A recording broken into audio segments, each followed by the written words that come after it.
Vida longa a mídia, vida longa a comunicação. Bom dia. Bom dia, né? Pós-coffee break, mas é bom dia, meio-dia, bom dia. Hoje, quando a gente... Bom, depois do coffee break, a gente já pode falar. Fiquem tranquilos, bem acomodados. É o momento de dizer que o fim não está próximo. Né? Eu acho que tem muita expectativa quando a gente fala de futuro da mídia. E acho que deve ter gerado muita expectativa em vocês também quando a gente Discovery puxa essa discussão. Mas Discovery faz parte dessa indústria, da indústria da comunicação.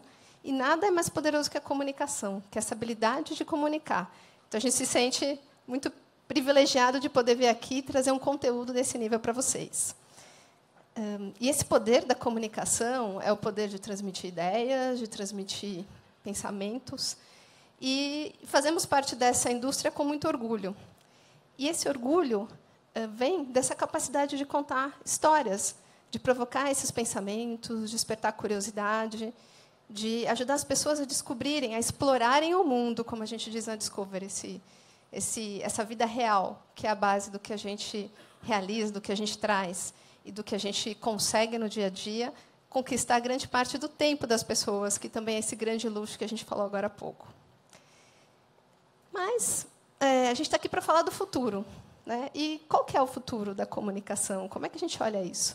Né? Existem muitas profecias, muitas informações que rodam por aí. Existe muita discussão, muitas verdades absolutas, gurus, algumas verdades catastróficas, algumas informações que a gente, às vezes, traz e importa de mercados que têm uma realidade um pouco diferente da nossa. Então, quando a gente vai falar aqui de futuro, a ideia é entender os sinais. O que a gente já vê? Vamos mergulhar no agora, vamos mergulhar nos sinais que estão claros, vamos construir junto esse futuro, como o próprio Peter disse, né? Isso não é dado, a gente tem as possibilidades. Como é que isso vai sendo construído? E é sobre isso que a gente fala hoje. E, se a gente pensar, o que muda? Né? O que está trazendo essas mudanças? Um grande fator de disrupção aqui, que é a tecnologia. As mudanças que vêm aqui mudam principalmente a forma como a gente faz as coisas. Né? Vamos enxergar a tecnologia como um meio, como algo que habilita a gente para realizar de maneira diferente coisas que a gente já fazia, de certa forma, e o Miguel explorou bastante isso. Novas formas de se divertir, de entretenimento, de tecnologia. E essa mudança acaba trazendo para a gente, né, junto com essa transformação, novas metas de sucesso, novas metas a serem alcançadas e também novas métricas. Né? Como é que a gente mede o sucesso? E nessa fase de transição, quando a gente fala novas métricas, surge até uma percepção de um excesso. Né? Temos métricas demais, será? Né? Como é que a gente escolhe o que é onde realmente está o sucesso, o que a gente quer, onde está realmente o retorno, como você mede isso? Enfim, discussões que vêm, os aprendizados que vão se consolidando ao longo do tempo. Mas, na verdade, a gente fala muito das plataformas. Né? Então, se a gente tem uma nova tecnologia, você tem novas plataformas, novas formas de distribuir conteúdo, no nosso caso. E o Fernando também deixou isso muito claro. Conteúdo sendo distribuído de várias formas e onde é o nosso território, né? Isso está muito bem estabelecido para a gente, para a nossa estratégia. Mas, nessa variedade de formas, né, de acesso, de plataforma, de mobile, de digital, de OTT, games, podcasts, enfim, várias formas que a gente tem de levar o conteúdo até as pessoas, uma coisa acaba não mudando. E uma máxima que a gente ouve muito, né? E vamos ver se vocês conhecem essa. Já viram isso alguma vez? Quando a gente fala de conteúdo, e a Discovery está numa posição muito confortável, e vocês sabem disso depois de tudo que vocês ouviram também, para falar sobre a importância do conteúdo, né? Conteúdo como o rei.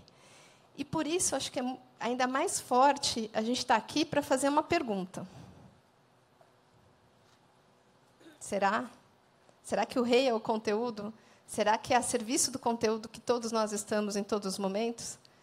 Então, ficou claro para vocês que a estratégia da gente é pautada em conteúdo. O conteúdo é a base para tudo que a gente vai falar. Mas, antes de afirmar que o consumidor é o rei, vamos fazer um convite para vocês. Vamos dar uma olhada aqui em quem mais está nessa corte, para a gente validar se esse rei é realmente o conteúdo. E exatamente por levarmos muito a sério o conteúdo, para a gente, o verdadeiro rei é a audiência.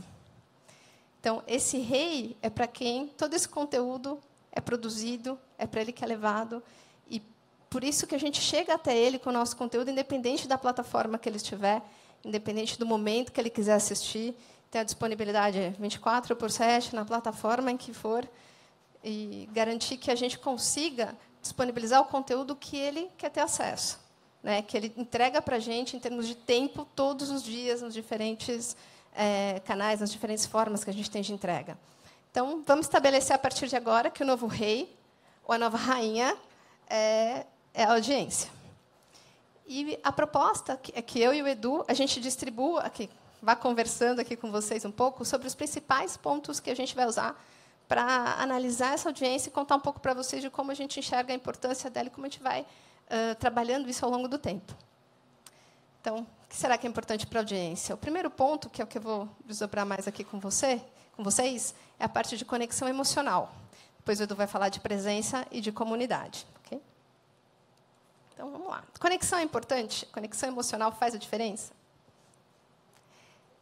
Quando a gente para a gente começar essa conversa sobre a conexão, a ideia é fazer um corte no tempo. Vamos fazer 3 cortes e a gente vai voltar aqui 50 anos para a fase de ouro da publicidade. Vamos lá para a fase do Mad Men. E lá a gente tinha um momento em que a relação era muito funcional, né? A gente tinha um produto e a grande questão era dar visibilidade desse produto. O produto era bom, as pessoas iriam saber que ele existe, iam lá e iam comprar. Isso era a parte mais difícil, era dar visibilidade desses produtos. E nesse momento, o conhecimento, essa visibilidade, o awareness, era o principal KPI. Então, esse era um dos momentos que a gente escolheu cortar aqui para mostrar para vocês. Mas, se a gente der um passinho, dar um pouquinho para frente, a gente vai chegar nisso que a gente está chamando aqui de era da competitividade. Então, tá, antes tem um produto e da visibilidade para ele era o suficiente. Aqui, a concorrência começa a ficar mais forte. Então, você tem uma disputa aqui prevista. Então, o seu produto precisa se diferenciar. Não basta você ser bom. Você tem que falar disso muito claramente. Não basta você falar do seu feature, da sua característica, né? Não basta você falar apenas, que era um exemplo aqui, que o seu produto lava melhor. Você precisa trazer um atributo de imagem mais forte, você precisa se destacar ali, porque o que você quer é vencer essa concorrência. E por isso que aqui, nessa discussão, a liderança, o market share, enfim, a briga, o indicador acaba sendo outro. E não que a gente abandone totalmente isso, mas vale citar essa terceira era aqui, que é para onde a gente está apontando agora, que é a era da conexão. E daí a importância dessa conexão emocional que a gente está explorando aqui. Nessa fase, o que a gente está dizendo é que não basta a marca ter essa personalidade, ou ser diferente, reforçar o seu diferencial, ou estar visível ali. O que a gente diz aqui é que essa marca precisa ter uma atitude. Essa marca tem crenças e valores que ela acredita, que ela quer comunicar, que tem que ser transparentes, que tem que ser realmente dignos dela, né? E que ela possa transparecer isso para esse consumidor, porque os relacionamentos aqui, como disse o Peter, são íntimos. Então, é na verdade que ele se estabelece. Então, essa marca, que é muito mais completa, que também tem essa crença, essas características, essa atitude, vai conseguir estabelecer um nível de relacionamento com esse consumidor, com essa audiência, com essa pessoa, que é totalmente diferente do que se estabelecia antes. Não é mais a marca falando para ele, não é só uma troca mais, mas é um para um, quase que no mesmo peso. E é isso que a gente vê hoje na sociedade. Né? É isso que a gente vê no nosso dia a dia, é isso que a gente vê quando falamos de força do consumidor, é isso que a gente vê quando fala de redes sociais, é isso que a gente vê em digital, é isso que a gente vê na força do real, de influenciadores, é dessa necessidade dessa intimidade com algo que é real, conhecer, me reconhecer ali no que está acontecendo. E, nesse cenário, o que passa a ser importante é o relacionamento. Então, você consegue ou não estabelecer aqui essa lealdade, esse contrato contínuo, tanto que o que a gente mais vê dos modelos de negócio atuais é aquela recorrência da compra, o revenue constante como modelo de negócio, enfim, modelos em que você consegue garantir essa renda ao longo do tempo e não tem que ficar reconquistando esse consumidor a cada momento. Então, até por isso, o KPI de lealdade, ou o lifetime value, né, o valor desse consumidor ao longo do tempo, ganham força nesse cenário em que a conexão é mais importante, porque a gente está numa relação estabelecendo uma relação de longo prazo aqui. E aí? Falamos da importância da conexão, mais importante ainda hoje em dia, e como é que essa conexão se estabelece? Como é que eu consigo me definir como alguém que sabe ou que tem as credenciais para ser íntimo de um consumidor a ponto de estabelecer uma relação de lealdade, como a gente disse aqui, que é importante? Então, na hora de gerar essa comunicação, o principal ponto, né, dessa intimidade é você conhecer essa pessoa, conhecer esse consumidor, então, essa audiência, no nosso caso. A gente está falando de ser íntimo aqui. E, para ser íntimo, você precisa realmente conhecer, né? Você não abre a porta para qualquer um, você não divide as suas informações com qualquer um, você não se conecta com uma marca se ela não tem algo relevante para te dizer. Então, quando a gente fala de todas as portas que a gente fecha no spam, que a gente fecha para um call center, que vem com uma oferta que não faz sentido para a gente naquele momento, o que a gente está dizendo é que você não me conhece, você sabe o que é relevante para mim? Então, a cada vez mais, ser íntimo significa conhecer em detalhes essa pessoa. E esse conhecimento vai além do simples gênero. Então, vamos puxar aqui para essas discussões e trazer alguns exemplos. Aqui, a gente trouxe o Spotify como exemplo, né? Então, ouça o seu mood. O que seria o clássico, né, o natural, para a gente falar de música? Seria separar a música em gêneros. E não que isso não seja possível, mas você poderia ter ali. Isso acontece. Você tem lá o sertanejo, o forró, o pop, o rock. Mas, quando a gente chega no Spotify e a gente vê uma playlist como cantando no chuveiro, tenho cantando no carro, né? Tem o friozinho. E o que a gente vê ali é uma outra forma de se conectar, que quebra essa ideia só do gênero, de música, e traz uma proposta de que eu te conheço, ou eu sei como o tempo está, eu sei que dia da semana é hoje, eu sei qual é o horário, eu consigo te oferecer mais, né? E isso você precisa conhecer melhor essa pessoa, ou o contexto em que ela está, para fazer uma oferta como essa. Então, aqui o Ouça Seu Mood é ir além do gênero na música. A gente vai além do gênero aqui também. Eu não tenho tanto tempo de casa, mas quem esteve nos outros talks aqui deve ter visto, a gente fez uma conversa sobre morar. E aqui, a nossa descoberta foi que, por trás da questão do gênero, decoração, do tipo de conteúdo de decoração, existia uma discussão sobre bem-estar, sobre identidade, que era muito mais ampla do que simplesmente a gente estar lá falando de decoração. E essa questão do o que tem por trás, o que mais isso impacta, é uma forma de ter intimidade, é você conhecer de verdade por que alguém está assistindo um tipo de conteúdo, o que ele espera, para onde vai. E esse é o tipo de entendimento que a gente precisa ter. Então, dando outro exemplo da casa aqui, o Aventura, e quando a gente pensa, por exemplo, no sucesso de Largados e Pelados, que, às vezes, quando a gente fala o tema, é sempre, mas Largados e Pelados, a gente viu toda a discussão de superação que tem por trás disso. Miguel aqui trouxe o exemplo do craft também, de você fazer as coisas, descobrir como faz, que depois virou embrião do que a gente tem agora de makers vindo aqui também, já, né, como novidade. Então, tem muito mais por trás do gênero. E isso é intimidade, isso é conhecer esse consumidor, isso é conhecer a audiência. E esse é um trabalho que a gente realiza sempre.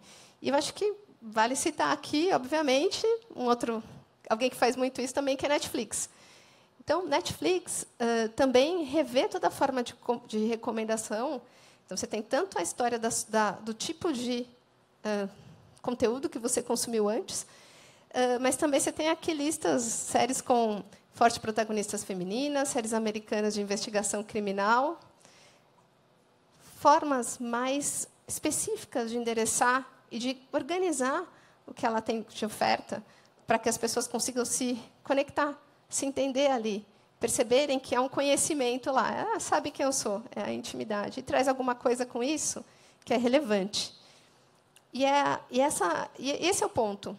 Para ser relevante, você tem que entender quem está ali. Eu sei que essa é uma conversa antiga, mas, se vocês perceberem, a gente está voltando muito para o básico, porque as mudanças acontecem em formas, novas possibilidades, porém a essência acaba se mantendo. E, quando a gente fala de relevância, a gente tem a chance hoje, que acho que essa é a grande vantagem, de uma personalização, né? E aí a gente tem uma diferenciação grande, né? Cada vez mais a gente tem mecanismos de chegar exatamente em quem a gente identificou ali que é diferente, ou de entregar essa relevância de uma maneira mais clara. O exemplo aqui é essa matéria do Wall Street Journal, falando do próximo ponto da TV aqui. Está falando de um target em TV que conseguiria encontrar aqui os amantes de iogurte. E, para quem está acompanhando a evolução, eu acho que esse é o ponto aqui do Advanced TV, de para onde vai a TV, as capacidades, né, de entregar targets vão avançando muito. Então, essa junção de TV com digital, inclusive no formato de entrega, é algo que já está caminhando, né? Já caminhou muito fora, vai caminhar aqui também. E esse tipo de visão de que o que diferencia o digital, do que diferencia a TV, do que diferencia os meios, a gente vai ver que acaba não sendo tão claro assim para o futuro, para esse caminho que a gente já está não só enxergando, como vivendo. E aqui na Discovery, por exemplo, a gente já entrega resultados de campanha em dashboards. E por ali você consegue otimizar, por exemplo, para uma entrega específica em um TRP, né? Ou fazer uma mudança no meio do flight. Então a gente vai falar, nossa, mas isso em TV? Sim, isso em TV. E são essas as possibilidades que a gente tem que explorar. E vem muito mais por aí. Vou dar um outro exemplo para vocês, que é o DAI, que é o Digital Ad Insertion. Vocês vão ouvir falar mais sobre isso depois, uma parceria com o Now, NetNow. E aí, o que a gente está falando aqui é de uma entrega em Video On Demand, ou seja, em VOD, em que você consegue colocar ali um anúncio. Um anúncio que vai no início, enfim, do conteúdo que você escolheu ver, na hora que fez sentido para você, em uma experiência premium na sua TV. Né? E a gente vai falar um pouco mais sobre por que essa experiência é premium, que tem uma entrega que pode ser automatizada, uma entrega que pode ser targeteada, vamos pensar assim, de uma forma muito mais clara, em que você tem uma redução dessa dispersão que a gente costuma associar à TV. Então, é isso que a gente está falando de evolução, os caminhos que estão vindo e que, às vezes, a gente, meio que bombardeado pelos profetas ou por algumas notícias, acaba não vendo ainda, e que a gente vai ver cada vez mais. Então, vamos entender que aqui também é uma visão para o futuro imediato que a gente tem aqui pela frente. Para mim, particularmente, o que mais interessa, ou mais chama a atenção, é esse fato aqui. Né? Quando a gente fala dessa intimidade, nessa importância de conhecer esse consumidor, a gente começa a quebrar alguns paradigmas, e o principal é o demográfico. Né? Então, essa história da gente ver as pessoas apenas cortando lá a idade e o gênero é algo que não ajuda a gente nessa intimidade, não é suficiente para estabelecer isso. A gente precisa entender essas pessoas em um outro nível, né, em uma outra dimensão. A gente precisa construir cubos com vários aspectos, várias dimensões de entendimento que permitam a gente chegar até onde a gente pode. Né? Então, não é só o demográfico, é o atitudinal, é o comportamental, é a variável transacional que você tem, dependendo da base de dados que você tem. A questão é como é que você consegue entender melhor e entender nas variáveis que são relevantes para o negócio, porque esse é outro ponto. Não adianta você saber um monte de coisa que não vai te ajudar a chegar na pessoa, a identificar quem ela é. Você precisa identificar, precisa te ajudar a chegar lá, precisa saber o momento para chegar lá. E essa questão é algo, enfim, por um lado, que é a base das discussões de pesquisa, algo que a gente consegue fazer no dia a dia, o que eu gostaria de convidar vocês aqui para prestarem atenção no final, quando a Carolina seguir aí na apresentação, que a gente tem grandes notícias também nessa área, como o piloto acontecendo na Colômbia, que daqui a pouco a gente tem para cá também. Então, vamos pensar nessa importância da gente entender melhor e endereçar melhor esse conhecimento que a gente tem e aproveitar isso como eficiência em todos os momentos. E aí, vamos pensar aqui, eu acho que uma parte importante aqui, é a gente olhar um pouco sobre, ok, nesse cenário, o que é uma empresa do futuro? Né? O que ela seria? E, para ser justo, aqui não estamos nós falando que é a empresa do futuro, a gente foi buscar, aqui na PwC, um especialista de tecnologia, mídia e telecomunicações, trazendo para a gente quais são os pontos importantes aqui. E aí, para a empresa ter sucesso no futuro, isso significa ter tecnologia certa, conteúdo premium, entregue de maneira econômica a um público engajado com a marca. E aí a gente vai fazer o nosso checklist para ver se a gente está por aí, se a gente está perto, ou como vai. E a gente tem uma entrega em todas as plataformas, e isso se tornando cada vez mais forte. Líder em gêneros importantes, no gênero que mais cresce, em lifestyle. E aí o Fernando já deu aqui a nossa posição em kids, a nossa posição em factual também. A gente está falando de audiência, né? Então, não é a imagem de ser, mas é a audiência real que a gente tem medida. Cobertura. Então, a gente está falando de penetração e cobertura, se a gente pensar em impacto de audiência.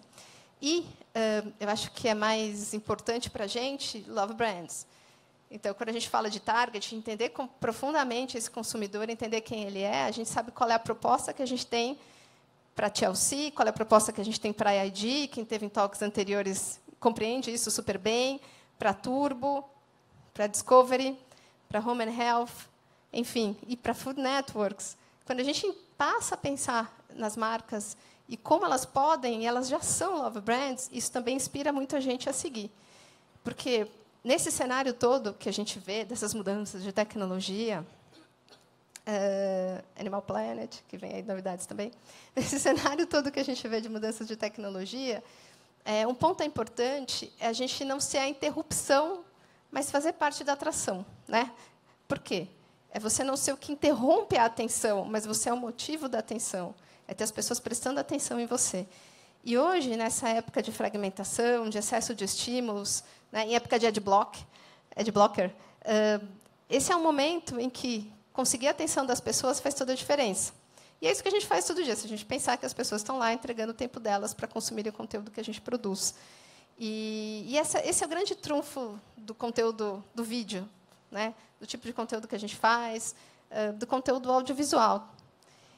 E essa importância é muito clara. Se a gente pensar, né, pegar alguns exemplos por aqui, o que a gente vai ver é que existem empresas mais variadas investindo em vídeo, investindo em conteúdo audiovisual. Então, plataformas, a gente tem varejo fazendo isso, a gente tem o que antigamente a gente diria que era mídia impressa, também trabalhando em audiovisual. Então, não é à toa. Isso mostra uma questão muito importante para a gente sobre essa conexão, sobre o papel que esse audiovisual pode ter.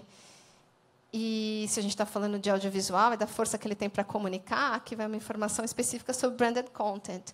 Então, se a gente pensa em lembrança de marca estimulada, como um KPI, a gente fala bastante de KPIs, né? Se a publicidade normal tem uma capacidade de aumentar o de lift de 14%, que a gente vê nesse estudo, é um potencial do branded content muito maior, porque branded content não é publicidade no sentido clássico, né, que a gente costuma pensar. E a gente também se sente muito confortável para falar disso. O vídeo que vocês estão vendo no fundo é um projeto de discovery com Tramontina para o Home and Health. E a gente tem muita experiência em branded content, mais de 10 anos de branded content, né, Edu? E essa força desse tipo de conteúdo é algo que é muito claro para a gente. Então, é claro para a TV, é claro para a digital, é claro como plataforma que pode ir para outros formatos também.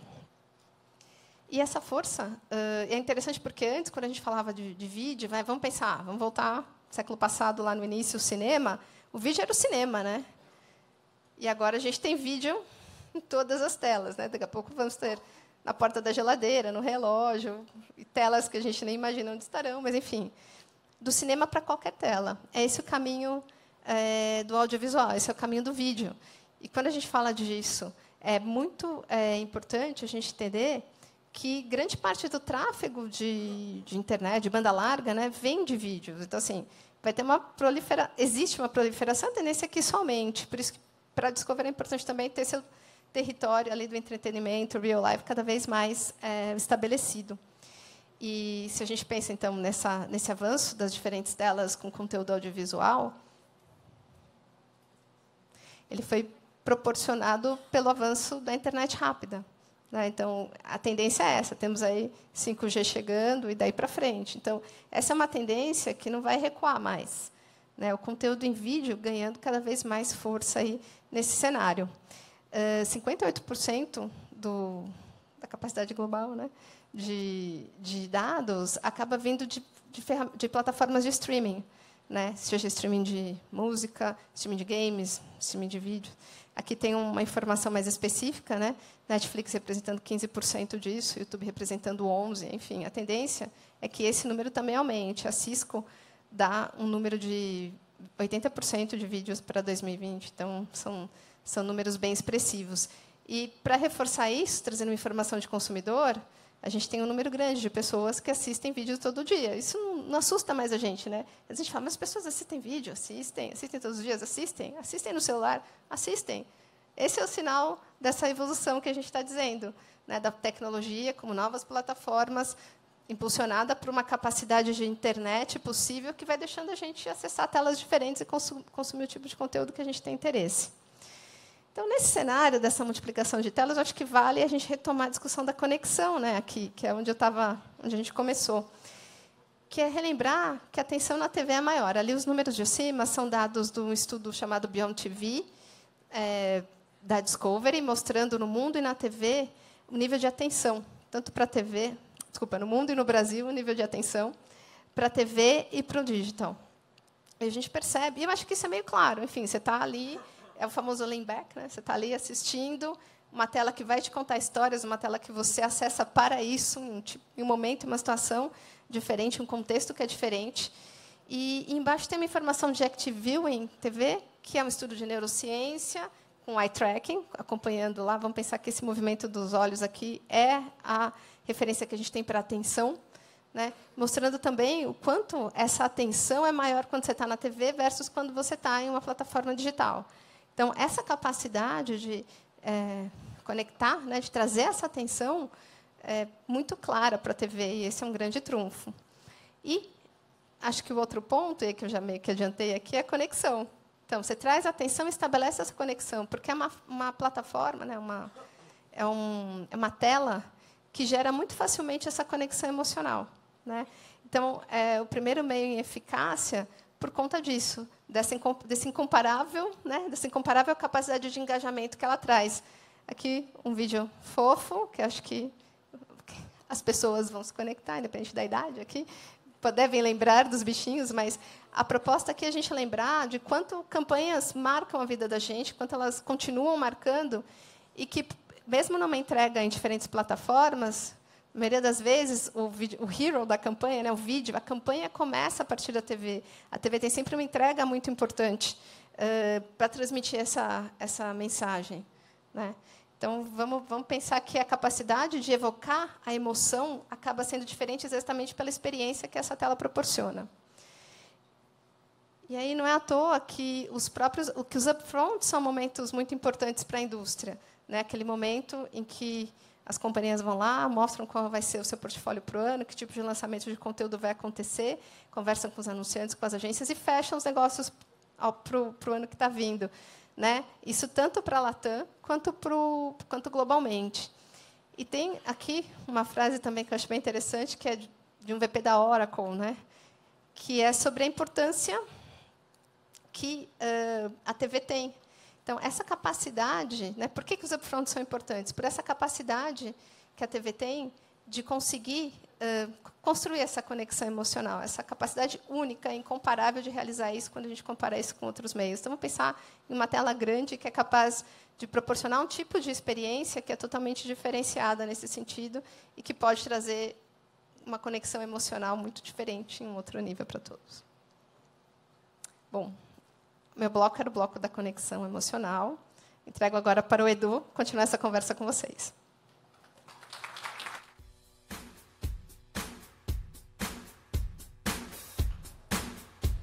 Oi, pessoal. Boa tarde. Agora eu vou contar os outros 2 pontos para vocês. Vamos lá. Opa. Errei.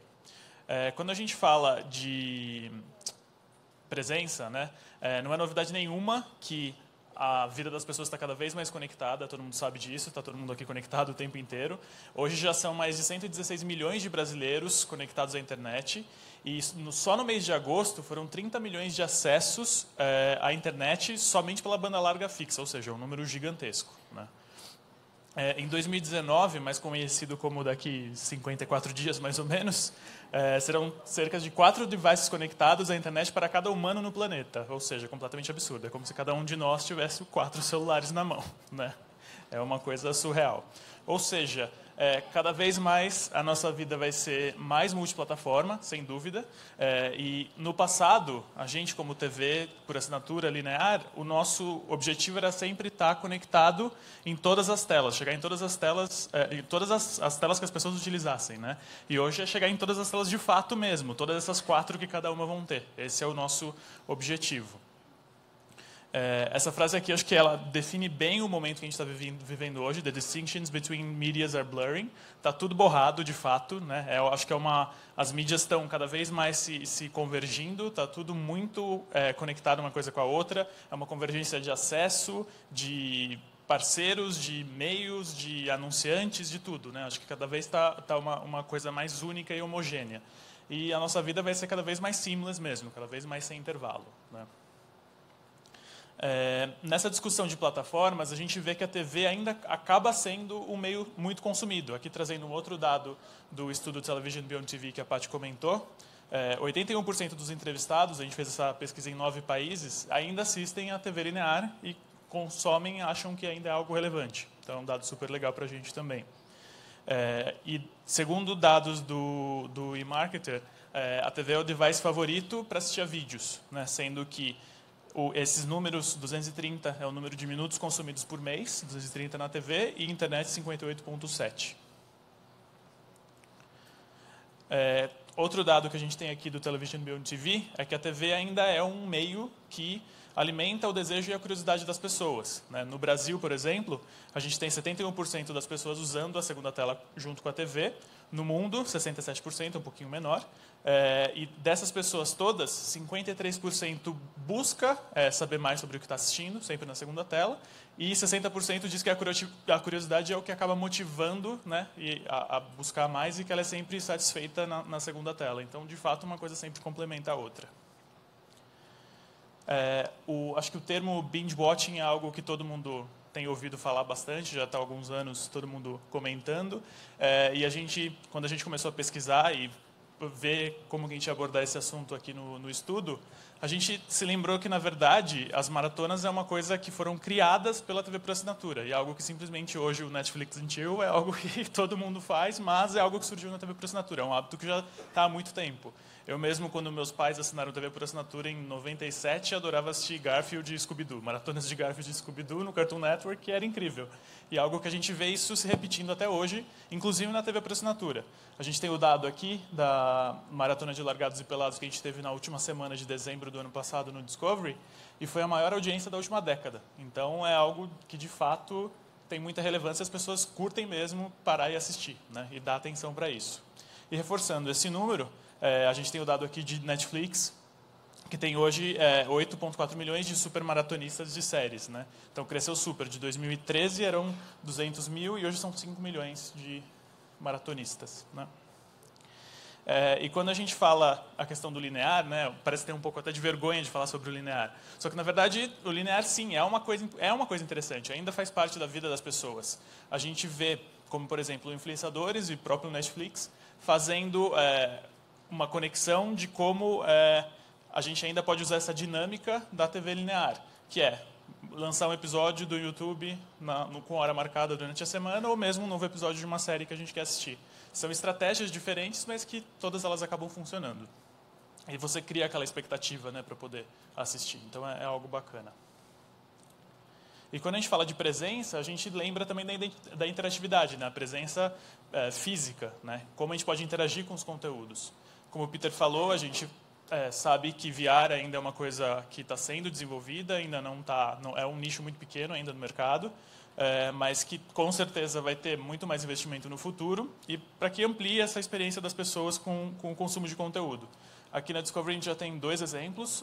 A gente tem o Discovery VR, que é um app, um site, que tem diversos conteúdos captados ao redor do mundo nessa tecnologia, e é bem interessante. A gente já teve até um case com marca no passado, uns 2 anos atrás. E tem também o Eurosport VR, que é com conteúdos de esporte na Europa, todos feitos em realidade virtual. E quando a gente fala de novos jeitos de contar histórias, né, aqui a gente traz um case da HBO. Eles criaram essa série chamada Mosaic, que é do mesmo diretor de Traffic e Erin Brockovich. São episódios são 5 episódios, na verdade, é uma série de 5 partes e 5 episódios, e que você escolhe qual o personagem que você vai seguir. Então, cada um dos episódios acaba tendo uma duração diferente, um roteiro diferente, é completamente interativo, de fato. E no aplicativo você consegue encontrar, por exemplo, dados do detetive, notícias de jornal, outras coisas que, de fato, te incluem na vivência dessa história, né, que é algo super bacana. Ou seja, né, concluindo isso, o meio não limita o outro, ele acaba expandindo a experiência de fato. A gente vê o quanto, a gente acredita super nisso, é algo que para a gente está cada vez mais real, cada vez mais concreto, e que a gente vê acontecendo em outros lugares também, em outros segmentos, né? Assim como o Miguel comentou do varejo, né? Quando surgiram os grandes varejistas online, meu Deus, as lojas vão todas fechar, a gente só vai receber produtos em casa, nunca mais vou sair e vou para um supermercado. E não é isso que aconteceu e nem é isso que vai acontecer, né? A gente vê, por exemplo, a Target acabou criando, foi uma das primeiras a fazer a compra online que você retirava na loja, outras seguiram também nesse mesmo esquema. A Home Depot nos Estados Unidos tem especialistas que podem te ajudar. A IKEA, a sueca, também tem passeios familiares que você pode visitar a loja e ter uma interatividade diferente com os produtos. E até essa notícia da Forbes é interessante, né? Essa manchete, na verdade, que o varejo físico não está morto. O que está morto é o varejo que é chato, né? O que não gera interatividade nenhuma e que você não vê nenhum interesse em ir na loja. Outro exemplo legal que aí é do digital para o físico, né, foi a Warby Parker, que é uma marca de óculos, né, de armações, que você consegue fazer um óculos de sol ou de grau por $99 e você retira depois de alguns dias ou entregam na sua casa, que eles começaram digital e acabaram fazendo umas lojas, são lojas lindas, sempre conceituais, e que você pode ter essa experiência também de contato com o produto.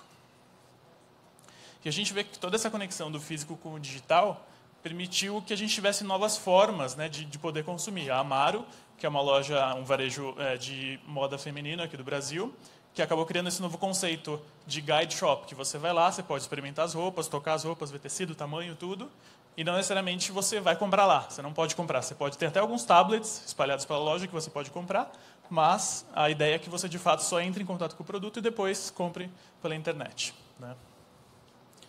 E a gente vê que com a TV é a mesma coisa, né? Que desde o surgimento dela, ela não é mais essa caixa quadrada com a tela arredondada, com o conteúdo focado no prime time. De fato, a gente mudou, né? As plataformas digitais estão cada vez mais libertando o conteúdo para que a gente